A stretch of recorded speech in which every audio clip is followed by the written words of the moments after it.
Welcome to the podcast Cold Matters. My name is Eva Ritter, and I'm founder of the Institute Nordic Perspectives. In this podcast, I want to explore the topic of climate change by looking at the significance of cold in nature, culture, and society. I've talked with researchers from different disciplines about it.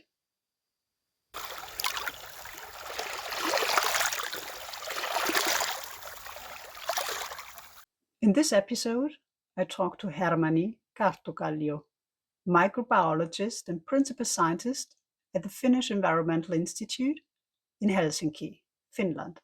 Welcome, Hermanni. Please tell us a little bit about your background. So my background is in all my career in academia has been throughout in governmental research institutes, which we do academic research, but a large part of our jobs is related to management and society relevant, policy relevant questions.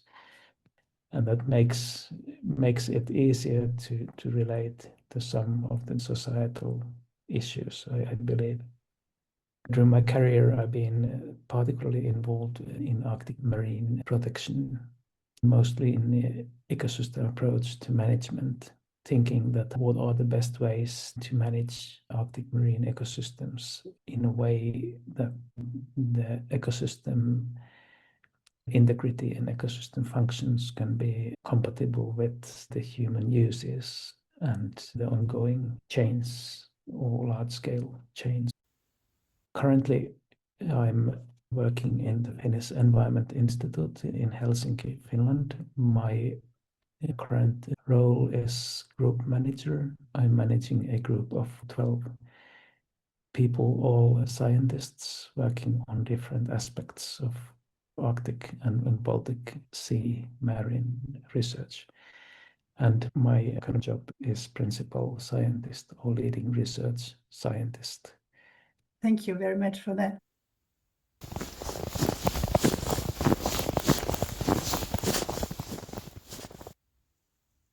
I would like to ask you, what of the research you are doing, what of the results are especially interesting in the context of the Baltic Sea and climate change? Well, a large part of my career I've spent working on Baltic Sea ice. That is, as we know, it is ice that forms from seawater and is floating on top of the ocean. And Baltic Sea is in many ways unique. It is an Arctic marginal sea, and it has ice cover seasonally every year, but there is no permanent ice cover as in the Arctic. And what we see is that the sea ice cover in the Baltic Sea is in rapid change. So the projections are that within 50 years, maybe, there will be likely ice only in the ends of Baltic Sea base. We have two large bays, and this is a big change to how the ice cover was regularly even now or in my childhood some 45 years ago.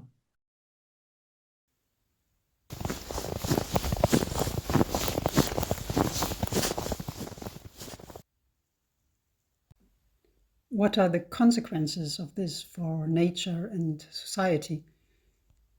My organism group or that I've been working with are microbes. So I'm a microbial ecologist, and everything living in sea ice is microscopic, because the organisms living in the ice are residing in tiny channels that are filled with very salty water, but the channels are small.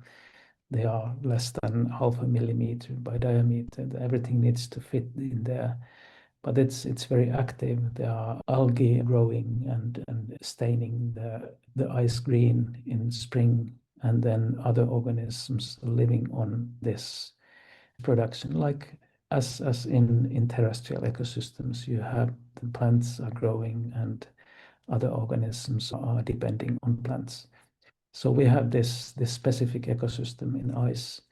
And my most important work related to climate change is that I've been in my part describing and trying to understand the role of microbes in this very special ecosystem that is about to disappear, or at least get more sporadic.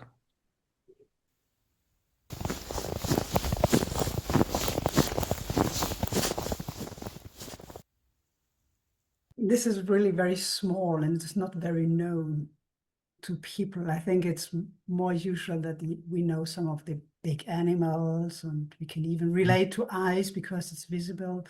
Do you sometimes feel that, or would you wish that your topic and your research and your knowledge, your findings could be communicated better, that people would know more about it? Yes, I think it is something that we really should need or should talk more about, that how is the productivity and biodiversity patterns changing, how they are changing in the Arctic and in Arctic marginal seas as the ice cover is changing. In the Arctic, the change is different than in the Baltic Sea, mainly that there we have multi-year ice that is getting scarce and disappearing, but there still is ice in summer or in winter time, the first year ice. Whereas in the Baltic Sea, it is that there is less ice altogether. And the diversity in these two areas, at least when it comes to microbes, is slightly different. And something in the Baltic Sea might be specific just for the Baltic Sea. So it is kind of hidden loss of biodiversity.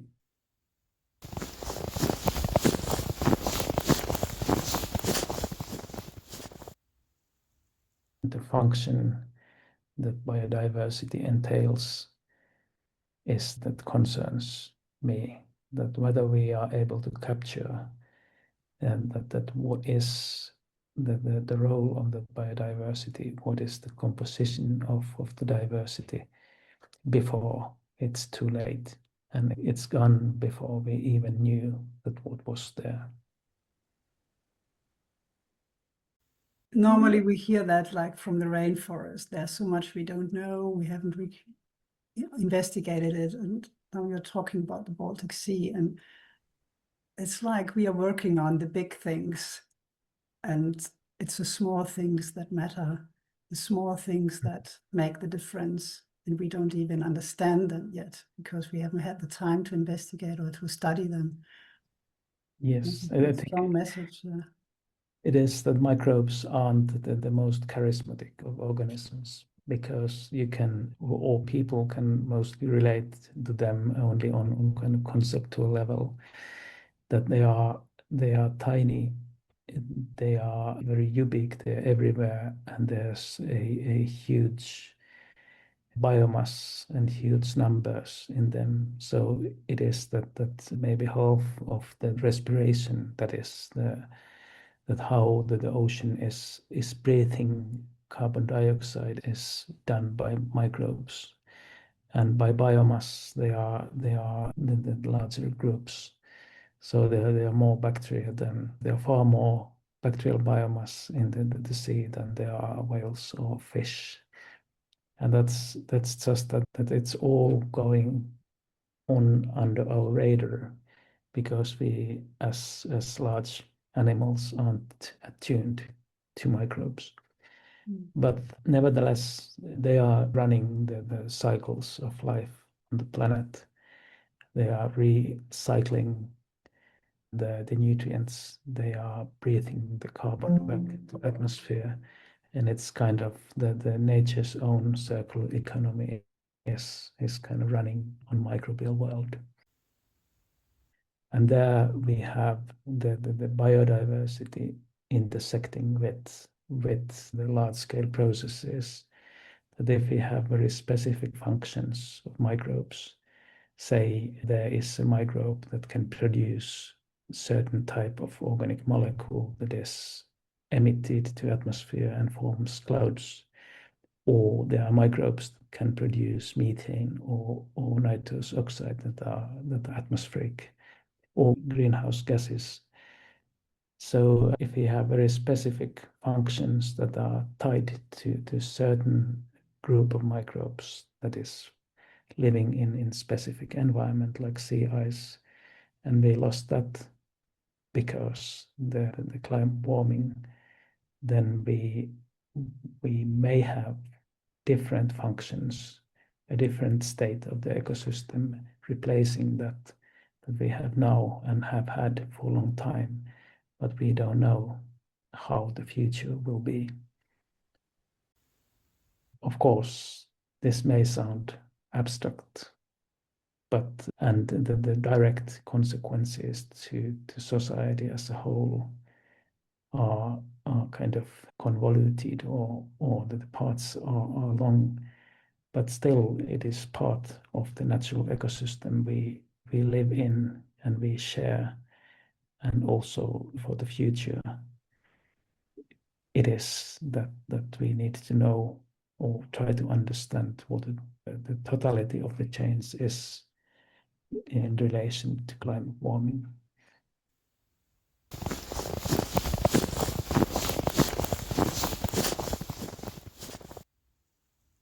Yeah, so I see you have two challenges with your topic. First, the smallness of the organisms, so it's not very visible and not very present for most of the people.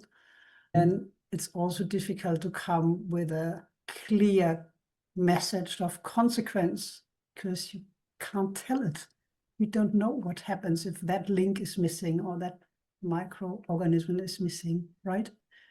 Yes. So it's not easy to say, well, if this happens, then it's just something will happen and we don't know, and we can just assume that it's not really comfortable for us. Or it can be that there can be unexpected consequences we don't know yet. And of course, as I said, it's easier to relate to kind of charismatic fauna or fauna that is of the same scale than us.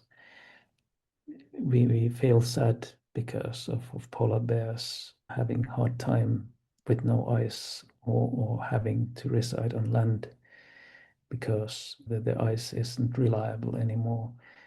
Or we can understand that how hard it is for sails to give birth on land instead of cozy layers of snow on top of sea ice. But for microbes, it is slightly more difficult to relate emotionally.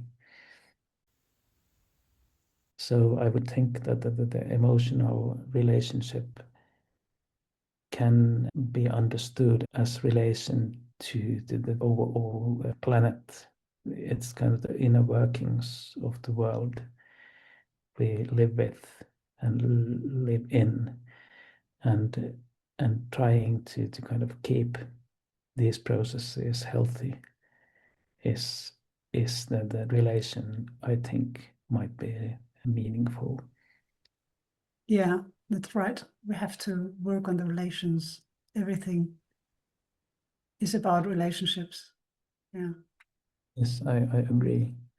Planetary health is the topic. Yes. And this is kind of a small detail in the planetary organism, that the small process that we don't feel, but we can imagine, and by imagining we can relate to it.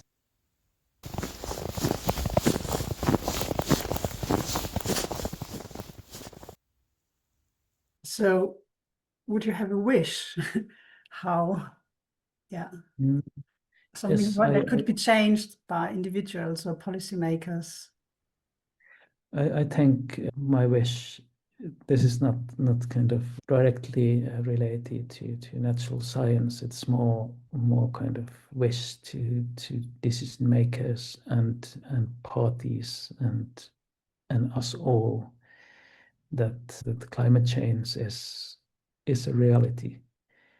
And I wonder that whether it would be a high time to leave the kind of dichotomies and divisions concerning it behind. There is no denying it is a reality. It's happening, and we know why, and we know what to do with it, or some of it. And I, in my opinion, fighting climate change should be like human rights or other kind of common causes we don't challenge on basis of political persuasion or political thinking. So I think now it's a high time to unite and put all the efforts in action rather than political infighting. What is important, what's not. Yeah. And still, we observe that I just read more and more people again say they don't believe in human-made climate change, and scientists have difficulties that people believe in science. Do you experience that with your research? I've been following the rise of that sentiment with sadness, because I think that it is thinking of the past. I mean, it is clinging to some reality that doesn't exist anymore. So what is to be lost is that we are losing time, but it doesn't change the direction where the world is heading, and where the climate change is heading. I see it is lamentable, it is sad that these sentiments are on the rise again, but I don't believe it to be permanent.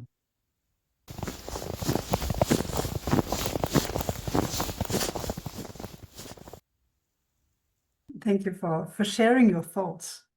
I'm really touched. I'm really touched. And yeah, I mean, you already shared some of your wishes and thoughts. If we think about the younger generation, we are working with students in our project. Is there anything you would like to tell them, to share with them? Because even though the future perspectives are not very happy, according to what you just shared with us, I think it's important to keep the hope and to do something, because if you don't have the hope, you won't go into action. So if you have an advice for the young people, I would like you to share with us. Yeah, I may have some thoughts. I think that we are already experiencing the change. We are in the middle of the change. There's no denying it. And it will be a reality for our lifetimes, and it will be a reality for the lifetime of the young generation taking responsibility, running the world in 15 years or 20 years. So so it is that something that we need to live with, and the change will take time. So it's not a problem of our generation or your generation. It is a problem for the generations to come. And now it is of utmost importance to stay hopeful, to act, to make everything we can for the future generations. Likely we won't see the full-fledged change to happen, but it is maybe the next generation or generation after that will benefit from the work we are doing now and the younger generations are doing. And I do believe in my whole heart that with the strength and wisdom of the young that the world will be a better place in 30 years and 40 years of time.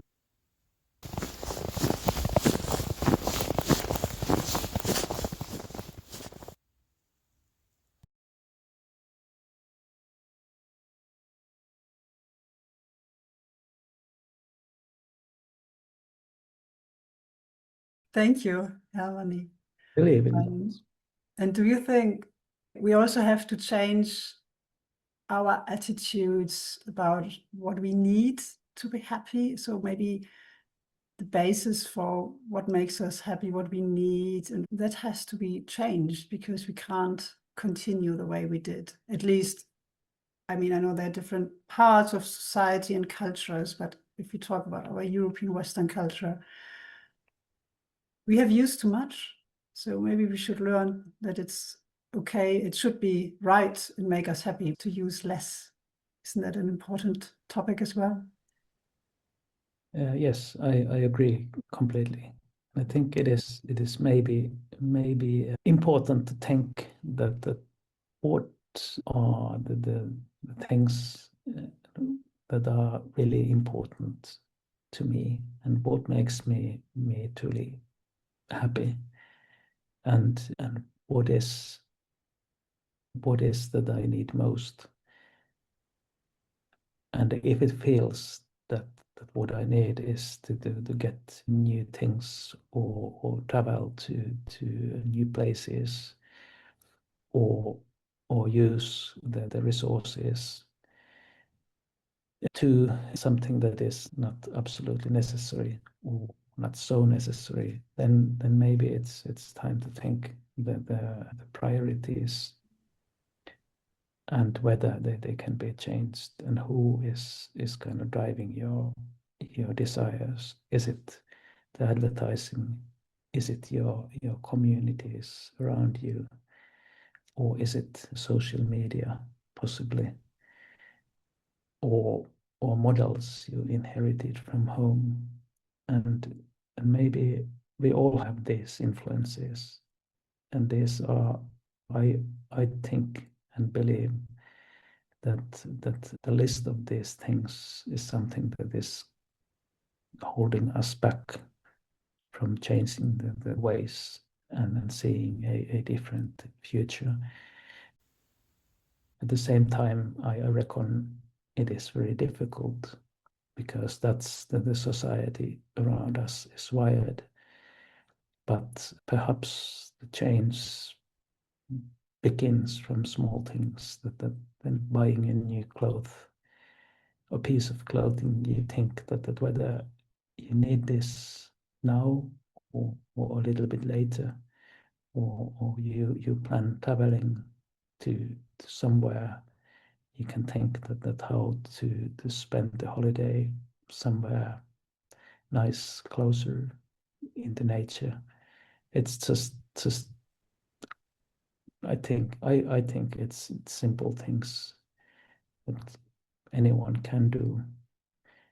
And another important thing is the regulation, that how the politicians, how decision makers are setting the boundaries, that it was what is possible, what is necessary, and what is the cost of the things we need in the future. And therefore also political activity, or in the minimum voting in the elections, is really important for the future as well. Yeah. It was a bit long, sorry. No, that's fine. That's fine. Yeah, many of the things you said, I have thought myself, so I really can recognize that. I've been working with the Earth Charter as well, so it's all this, that everything is connected, and we should be aware of the planetary community. Well, I think it's just that someone may say that okay, that one person can't do anything sensible to fight climate change, but thinking of that, how the problems were created, it were created by consumer demand, and they were created by improved standards of living, which have of course brought us a lot of good. I think it's a balance. We know we have to change our attitudes, because if everybody is acting differently, we will have a, ripple effect. But some things also need to come from politicians, from top down, and make the big decisions. And I think, as you said, I think that the essence is the think that what is enough. And is this enough, what I have now, or do I need something more? And it's kind of this little everyday enoughs that will accrue, hopefully, in the end. Yeah. Good. Not saying it's easy, but no, it's not easy. But we try to contribute a little bit with our project to that, and reach out and I think the youth is really important, as I said, that I hear and read that there is a lot of hopelessness now, and kind of feeling that nothing makes a difference. But I think this is a very long journey, and I hope that the young people don't get discouraged by the state of affairs as they are now, because we can't tell really that how they will be in the future from how they are now. Thank you. Thank you, Hermanni, for your time. I think you said some very important things I would like to bring out. Thank you very much. And continue your work. It's important, even though it's so small and invisible. Good luck with the project. It was nice talking. Yeah. Thank you very much. Bye.